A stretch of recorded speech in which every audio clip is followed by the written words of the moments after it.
Correction is that crossroad. During correction, you go back and forth, straddling the fence of right and wrong, deciding the pros and cons of each choice you desire to make, and reconciling your emotions with your heart and your head. And a lot of times, what we do in correction is like I said, we have this philosophical way of looking at the deed that we've done.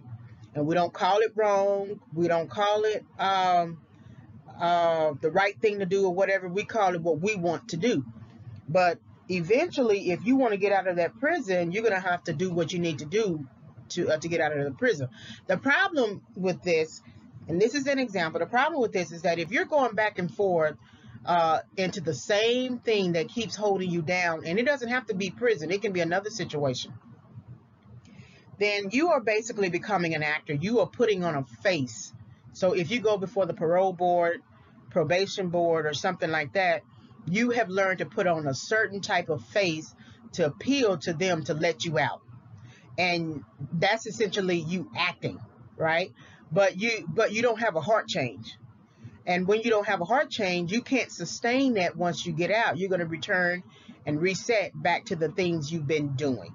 And so this going back and forth is people thinking that they have all the time in the world to change, all the time in the world to be corrected.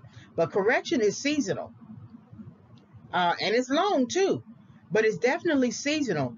And a lot of times, if you don't get corrected in that season, the later correction may be down the road, which might require longer time in terms of process.